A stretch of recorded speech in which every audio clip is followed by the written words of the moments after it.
இல்லையா இருக்கு, ஆள் இருக்கு. நீங்க வந்தீங்களேன்னு நீங்க எடுத்துங்க வேணாம்.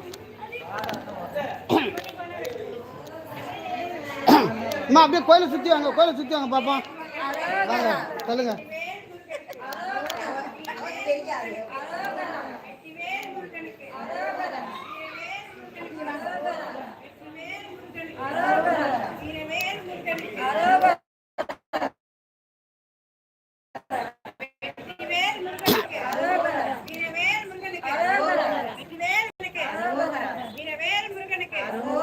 வெற்றிவேல் முருகனுக்கு